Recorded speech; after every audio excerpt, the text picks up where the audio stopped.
नमस्कार मित्रों, स्वागत है आपका मेरे YouTube चैनल होमियो विज़न पर। और आज बहुत मतलब कह सकते हैं कि लंबे अरसे के बाद एक छोटी सी वीडियो लेके आया हूँ।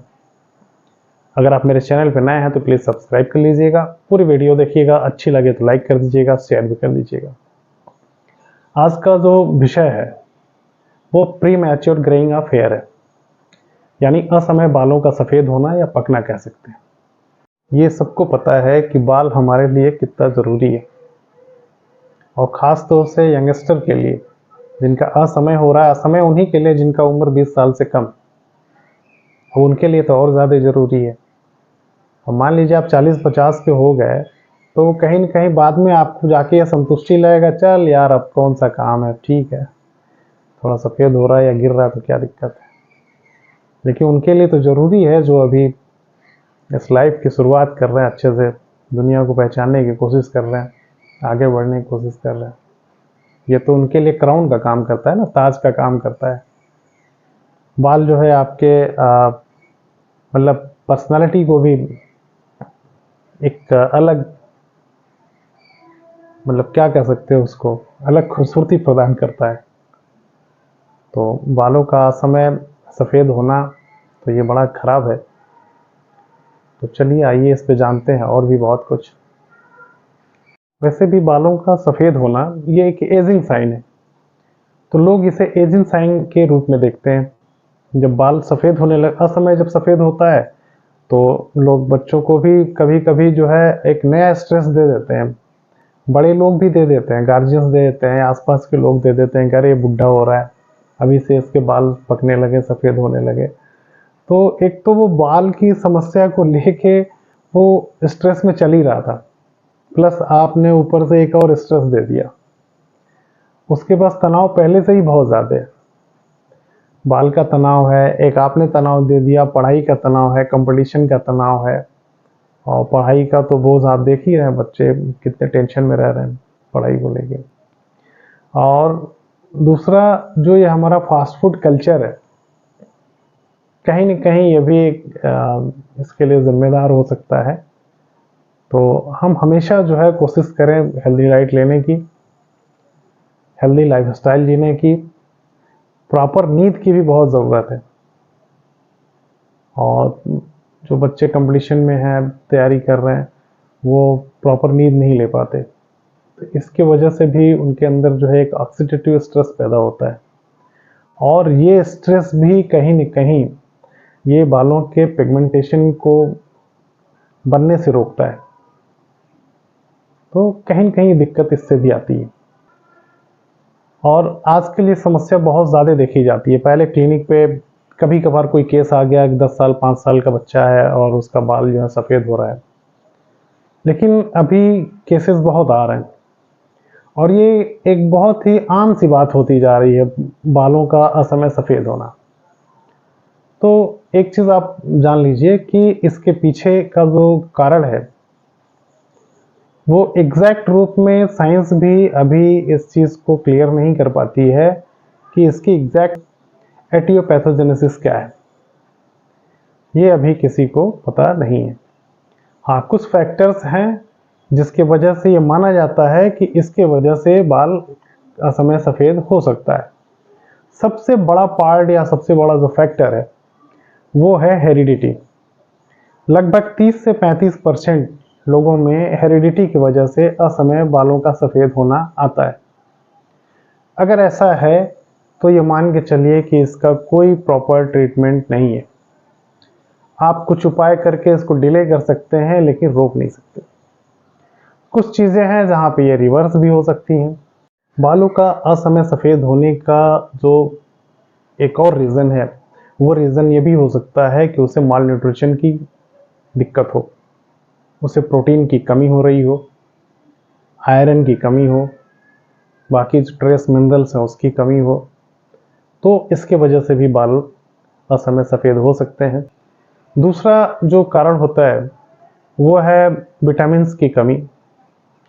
तो इसमें 3 विटामिन्स हैं जो बहुत ही अहम रोल अदा करते हैं, विटामिन B12, B6 और B7। B7 तो विटामिन H भी बोलते हैं इसको, मतलब हेयर की जो विटामिन बोलते हैं, और ये बायोटीन के नाम से जाना जाता है। लेकिन प्री मैच्योर ग्रेइंग में B12 और B6 का बहुत बड़ा रोल है, और हेयर के ग्रोथ, हेयर की फॉलिंग में आपका B7 का भी बहुत बड़ा रोल है। और कुछ है जो ट्रेस एलिमेंट्स हैं, जैसे जिंक हो गया, सेलेनियम हो गया, इनका कॉपर हो गया, इनका कम होना। तो यहाँ ये सब चीज़ें रिवर्स हो सकती हैं जहाँ विटामिन की कमी से है, मिनरल्स की कमी से है। जब बात आती है किसी के मैनेजमेंट की, तो हमारे जो बहुत सारे होम्योपैथिक चिकित्सक हैं उनको ये लगता है कि यार अगर विटामिन हम प्रेस्क्राइब कर दिए तो गुनाह कर दिए। तो मित्रों, एक चीज़ आपको बता दूं, क्लियर कट बता दूं कि आप विटामिन प्रेस्क्राइब कर सकते हैं, आपको एलोपैथिक मेडिसिन थोड़ी प्रेस्क्राइब कर रहे हैं। अगर किसी का भूख से पेट दर्द हो रहा है और अगर मैकफास्ट के सिम्टम आ रहे हैं, तो क्या मैकफास्ट देने से उसकी भूख मिट जाएगी या पेट दर्द में आराम हो जाएगा? वहाँ पर तो उसको रोटी की ज़रूरत है ना। तो जहाँ जिस चीज़ की कमी है वो चीज़ तो देनी पड़ेगी सप्लीमेंट के रूप में। वो सप्लीमेंट या तो आप विटामिन दे के करें, या मिनरल्स की कमी है तो मिनरल्स दे के करें, या फिर उसके सब जो नेचुरल सब्स्टिट्यूट है, फल हो गए, सब्जियां हो गई, सलाद हो गए, आप इन चीज़ों को बताइए कि किस किस चीज़ में आपको जिंक मिल सकता है, सेलेनियम मिल सकता है। तो ऐसी चीज़ें बताइए जो पेशेंट खाए। तो इसीलिए सीधी सी बात है कि आप अपने डाइट में आप फल, सलाद और सब्जी, ये 3 चीज़ें बढ़ा दीजिए, ठीक है। और प्रोटीन वाली चीज़ें ज़रूर बढ़ा दीजिए, क्योंकि हेयर के मतलब बनने से लेके और ग्रोथ होने तक सारी चीज़ें प्रोटीन की ही बनी हुई है, एकदम प्योर प्रोटीन स्ट्रक्चर होता है हेयर। तो यहाँ प्रोटीन का होना बड़ा ज़रूरी है। तो अगर आयरन की कमी है तो आयरन की कमी तो पेशेंट को देख के भी समझ में आ जाएगा कि एनीमिक लग रहा है ये। तो वहाँ पे उसे आयरन रिच फूड्स जो है उसको एडवाइस कीजिए, या फिर आयरन का सप्लीमेंट दीजिए। अच्छा तो होगा कि नेचुरल तरीके से जाए तो ज़्यादा बेहतर है। और अगर लगता है कि नहीं ये इतनी सारी चीज़ें की व्यवस्था नहीं कर सकता, तो ठीक है, उसे कोई सप्लीमेंट दे दीजिए आयरन का। तो जहाँ जिस चीज़ की कमी है कोशिश करें कि वो चीज़ें उसे ज़रूर मिलें, चाहे जिस भी तरीके से मिले, ये बड़ा ज़रूरी है। होम्योपैथी में कुछ दवाएं हैं जो बहुत ही कारगर हैं, और मैं यहाँ पे आपको अपने से आप खुद अपना इलाज करने के लिए आपको ये वीडियो नहीं बना रहा हूँ। मैं होम्योपैथी की खूबसूरती बता रहा हूँ कि होम्योपैथी में ऐसा होता है, और बहुत सारे केसेस ठीक भी हुए हैं, बहुत सारे केसेस अभी लाइन में हैं, चल रहे हैं। तो इसमें जो कुछ प्रमुख मेडिसिन की जो हम बात करते हैं, तो जैसे एसिड फॉस हो गया, सेलेनियम हो गया, लाइकोपोडियम, थायराइडिनम, साल्विया, इस तरह की कई बहुत सारी मेडिसिन है। ये प्री मैच्योर हेयर ग्रेइंग पे काम करती हैं। अब इनको कब लेना है, कैसे लेना है, ये तो खैर बात आ जाएगी अब सिम्टम्स की।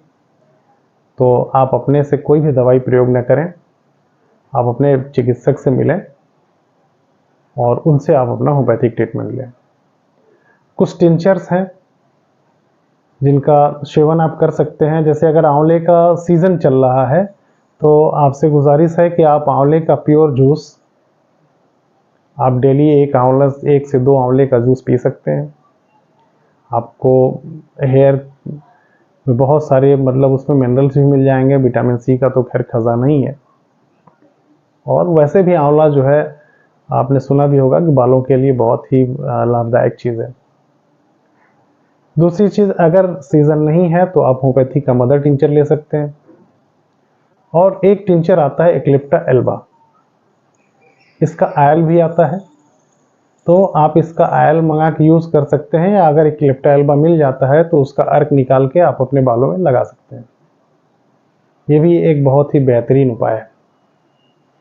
और 2 टिंचर हैं, जैसे आर्निका हो गया, जेबोरंडी हो गया, और एक टिंचर है सिएनोथस जो हेयर टॉनिक का काम करता है। तो इस तरह से होम्योपैथिक में बहुत सारी मेडिसिन है, बहुत सारे ट्रीटमेंट के तरीके हैं। कोई एक ही तरीका नहीं है कि मैंने आपको लाइको बता दिया, थायराइडिनम बता दिया, आप अपना ट्रीटमेंट शुरू कर दिया। बहुत सारी चीज़ें हैं, जैसे टोटलिटी ऑफ सिम्टम पे हो सकता है कि आपकी कोई कॉन्स्टिट्यूशनल मेडिसिन निकल के आ जाए, उससे ठीक हो जाए आप। हो सकता है आपका कुछ ऐसा मेंटल पिक्चर मिल जाए जो आपको मेडिसिन के करीब पहुंचा दे और आपका जो प्रीमैच्योर ग्रेइंग है उसे रिवर्स करा दे। तो इस तरह से होम्योपैथिक इलाज आप करा सकते हैं। आप अपने चिकित्सक से मिलिए। एक चीज़ और, अगर आप एडवर्टीजमेंट देख के अगर अपना ट्रीटमेंट कर रहे हैं, कहीं देख लिया कि ये हेयर सीरम है ये हेयर ऑयल है, तो मेरी सलाह है कि आप बिना चिकित्सक के इतना बड़ा रिस्क मत लीजिए, ठीक है। और बहुत सारे केमिकल युक्त आजकल सीरम और ऑयल आते हैं जिनका उपयोग बिना किसी एक्सपर्ट के आप ना यूज़ करें तो ज़्यादा बेहतर होगा। आज का वीडियो बस यहीं तक। बहुत छोटी सी वीडियो थी, अच्छी लगे तो ज़रूर लाइक कर दीजिएगा।